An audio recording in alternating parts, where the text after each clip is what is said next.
हीरा मंडी लाहौर की दरे पर्दा सकाफत पर तहकीकी किताब कलंक की मुसन्नफा डॉक्टर फौजिया सईद से मिलने इस्लामाबाद पहुंचे। इनके शौहर दफ्तर जा रहे थे, घर से बाहर मुलाकात हो गई। इस्लामाबाद के मॉडर्न इलाके में रहने वाली पीएचडी खातून को लाहौर की हीरा मंडी जैसे इलाके के बारे में किताब लिखने, तहकीक करने और वहाँ जाने का ख्याल कैसे पैदा हुआ? बात तो ऐसे सोचा जाए तो मुश्किल सी लगती है, लेकिन मुझे ये बहुत ज़्यादा जानने की ख्वाहिश थी कि जो परफॉर्मिंग आर्ट्स है उसके ऊपर स्टिग्मा क्यों है। क्योंकि मैं ये नोटिस करती थी कि बचपन में जब भी मेरा म्यूज़िक की तरफ कोई रुझान हुआ या डांसिंग की तरफ हुआ तो लोग एक बहुत बुरी नज़र से देखते हैं। तो मैं ये जो जोड़ है डांसिंग का, म्यूज़िक का और बुराई का एक माशरे में, ये हमारा एक जो कह लें कि एक उन्होंने जोड़ बनाया हुआ है, इसको मैं एक्सप्लोर करना चाहती थी कि प्रोस्टिट्यूशन से इसका क्या लिंक है। तो वो एक मेरा सफ़र का आगाज़ था। उसके बाद जैसे जैसे मैं आगे चलती गई वैसे वैसे इतनी पेचीदगियाँ सामने आती गईं कि मैं चाहती थी कि फिर मैं इसको भी एक्सप्लोर करूँ, ये भी देखूँ। मशरकी मुआशरे में तो हीरा मंडी से बाहर की ख़वातीन के वहाँ जाने पर काफ़ी नाक मुँह चढ़ाया जाता है। आपको किस रद्द-ए-अमल का सामना करना पड़ा? रिएक्शन जो मेरे थे वो ज़्यादातर उन लोगों की तरफ से नहीं आए जो शाही महल्ले के रेजिडेंट्स थे, बल्कि जिनको मैं या आप सब शुरफा कहते हैं, वहाँ से ज़्यादा रिएक्शन था। और जो हमारे शरीफ लोग हैं वो तो वहाँ उस जगह का नाम लेना भी जो है उसमें उनको लगता है कि कोई गैर मुहज़्ज़ब बात हो गई, तो वहाँ से मुझे ज़्यादा रिएक्शंस आए। बाज़ारे हुस्न पर उनकी किताब का अंग्रेज़ी और उर्दू के अलावा हिंदी एडिशन भी शाया हुआ है।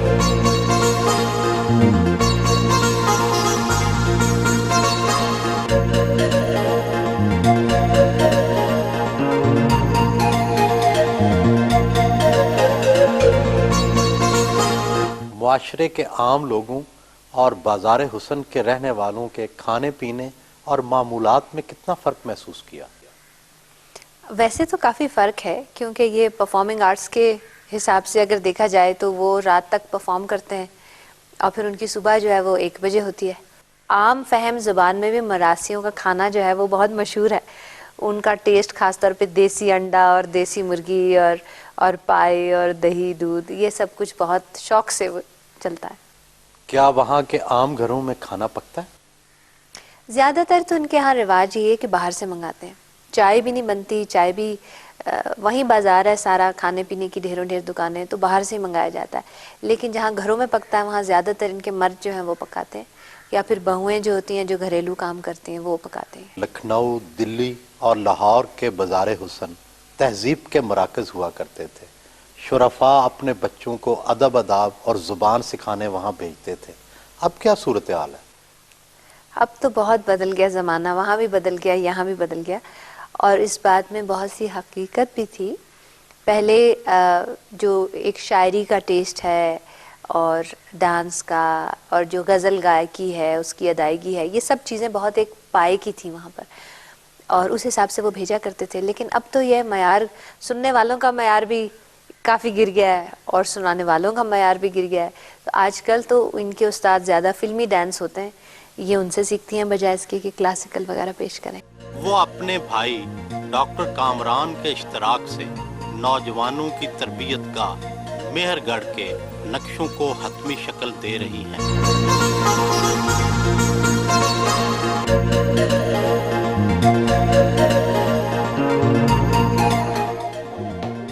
अपने भतीजे सागर के साथ डांस किया।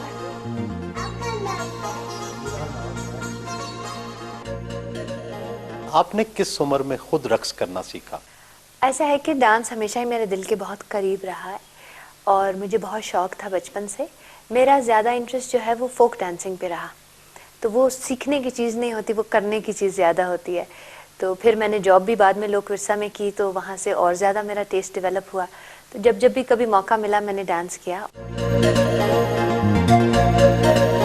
उन्हें घर की आराइश, मुसव्वरी और ग्लास पेंटिंग से भी दिलचस्पी है।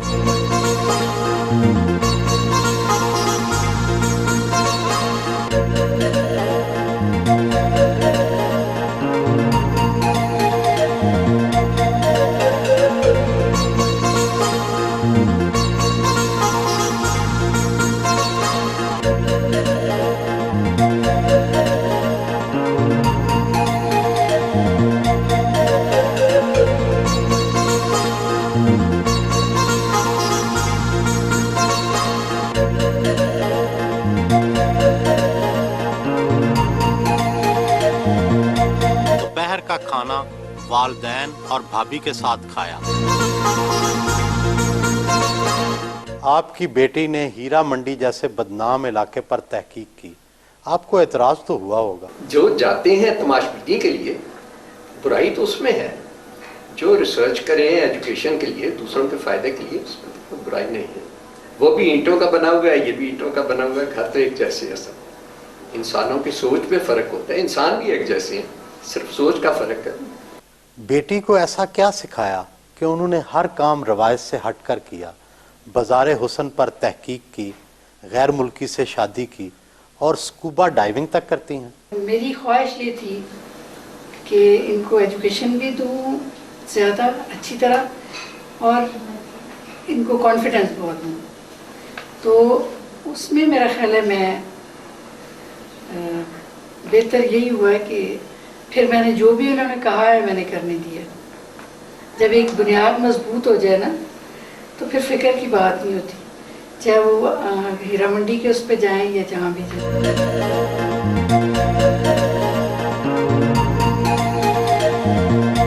एक और रिश्ता जो है जो मेरा और इनका है, वो एक नंद और भाभी होने के अलावा और बहुत ही खूबसूरत है। वो एक दोस्त का रिश्ता है और एक उस्ताद का रिश्ता है। मैंने इनसे बहुत सीखा है। इनके लिए एक छोटी सी फीलिंग्स हैं दिल की जो मैं कह सकती हूँ। सच के रास्तों में जब कभी तन्हा हुए मौसम, बहुत सी उलझनें आई, ना उम्मीदी की कई एक मंजिलें आईं, तो आपने धुंधली खामोशी और गहरी उदासी में खोए बहुत से हाथ थामे हैं, उन्हें रास्ते दिखाए हैं।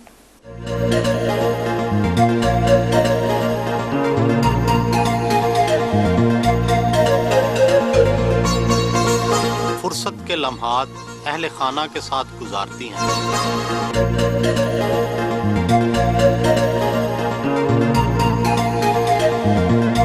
हम के ठहरे अजनबी इतनी मदारातों के बाद फिर बनेंगे आशिना।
You come from two totally different cultures. How you have been able to cope the bridge? Well, we started off as work colleagues, and so we worked for a couple of years developing projects together and getting to know each other. And so then as we got to know each other, we became interested in developing projects outside of the office. And so then we moved into I got to know their family, her family and her parents. And then we decided to announce that we would get married. That was 7 years ago this weekend. बेदारी के दफ्तर पहुंची।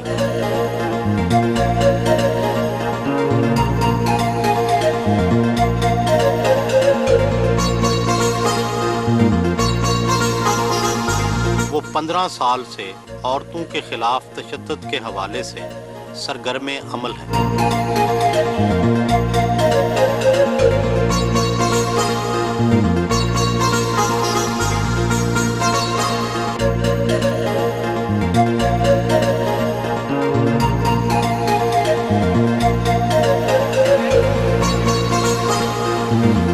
रात को बाजार हुसन लाहौर पहुंचे।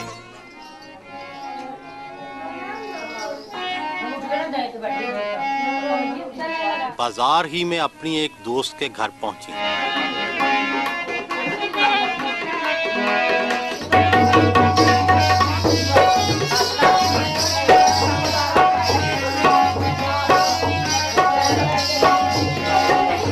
पिछले कमरे में बच्चियों से मिली।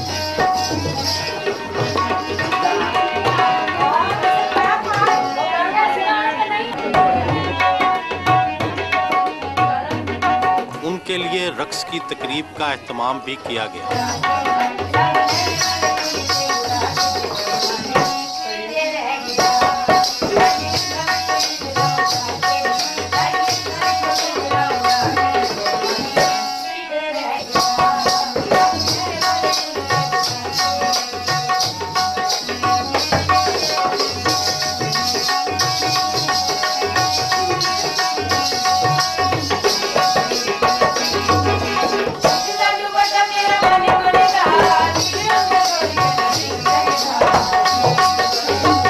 आपने किस उम्र में गाना बजाना और रक्स करना सीखा?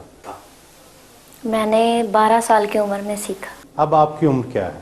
अब मेरी उम्र 18 साल है। वैसे यहाँ पर लड़कियाँ इससे ज़्यादा कम उम्र में शुरू कर देती हैं, 3-4 साल की उम्र में शुरू कर देती हैं, दोनों म्यूज़िक की भी और डांसिंग की भी तरबियत। और काफ़ी रिगरस ट्रेनिंग है जिनको शौक़ है।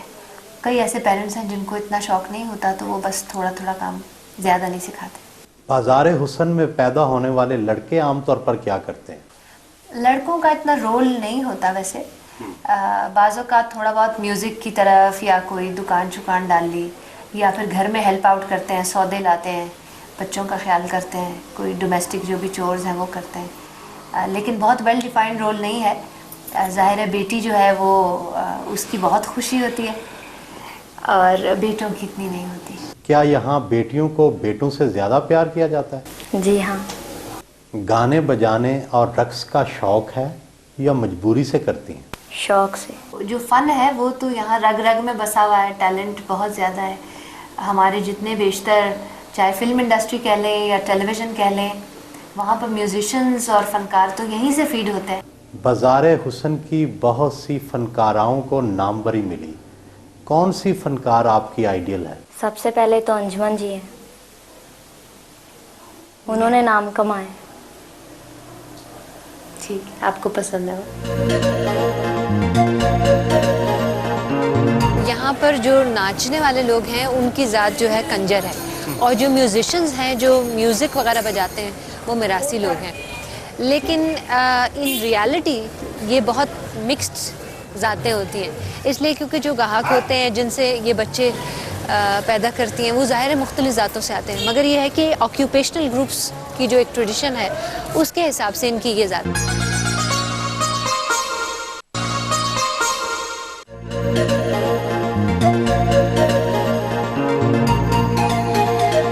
रात 11 बजे से लेकर 1 बजे तक दफ्तर लगाने का क्या मकसद है? जिसको हम आम ज़बान में कोठा कहते हैं, ये उसको ऑफिस कहते हैं। तो जिस तरह दूसरे लोग अपने दफ्तरों में जाते हैं, ये लोग रात को 11 बजे से लेकर 1 बजे तक अपने दफ्तर में जाते हैं। यही इनका बिज़नेस होता है, यहीं पर ये गाना बजाना करते हैं जो लोग आते हैं। मगर ये कि पहले यहाँ पर बहुत से बाज़ार थे, तकरीबन 14 के करीब बाज़ार थे, फिर आहिस्ता आहिस्ता वो 7 रह गए। अब मेरा ख्याल है तकरीबन 1.5 कह लें, 1.5 बाज़ार है। और इनके यहाँ से जाने की ज़्यादा वजह ये है कि जो हरासमेंट रही मुख्तलिफ़ गवर्नमेंट्स के तहत, जो इंटिमिडेशन हरासमेंट रही, तो उससे सिस्टम को ख़त्म करने की एक ऑब्सेशन सा था कि जैसे बुराई को ख़त्म कर देंगे अगर सिस्टम को ख़त्म किया।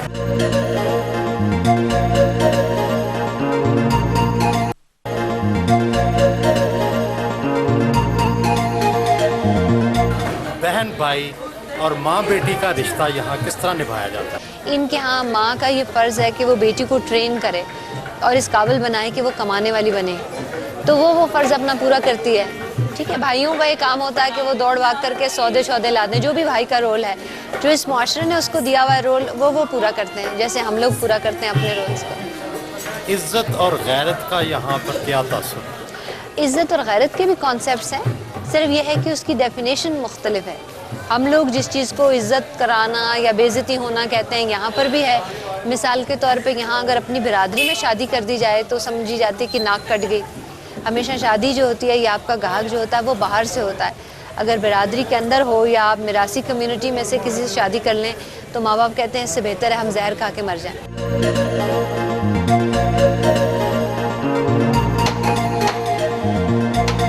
हीरा मंडी के एक होटल पर पाए खाए।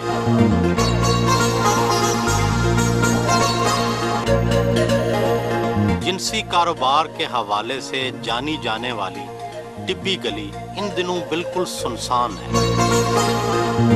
तंगो तारीख और बदनाम टिब्बी गली के बारे में भी आपने तहकीक की है। यहाँ पर इस तरह की ख़वातीन होती हैं जो ज़िंदगी में आगे कह लें कि अपनी बेटियों से काम नहीं करवा पाती या अपने बिज़नेस में इतनी अच्छी नहीं होती कि उनको उम्र के आखिरी हिस्से तक ये काम जारी रखना पड़ता है। और इस गली में कोई गाना बजाना नहीं होता, यहाँ पर सिर्फ दूसरी किस्म का धंधा होता है और बहुत ही बुरे हालात हैं सेहत के हिसाब से, इकोनॉमिक्स के हिसाब से। ये कह लें कि बहुत ही एक दर्दनाक हकीकत है ये।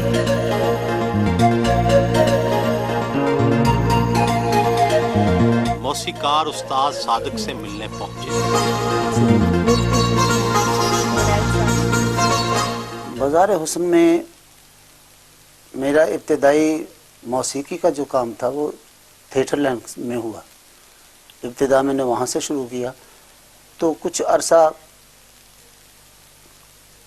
ऐसे मेलों में घूमते रहे, आलम बहार साहब के साथ, अनायत हसन भट्टी साहब के साथ, आशिक जट साहब, बाली जट्टी, जो नामवर फनकार थे उनके साथ मैं प्ले करता रहा रिदम। जो स्टूडेंट आते हैं वो भी गरीब घराने के होते हैं, मीर आलम के वो बच्चे होते हैं तो या शौकिया फ़नकार होते हैं जो सीखते हैं, वो कम से कम 1000-1500 रुपया एक महीने का देते हैं। कभी तो यहाँ दौलत की रेल पेल हुआ करती थी, अब यहाँ के लोगों के मुआशी हालात कैसे हैं? अब तो बहुत ही थोड़े लोग रह गए हैं यहाँ और बहुत बुरी हालत है उनकी।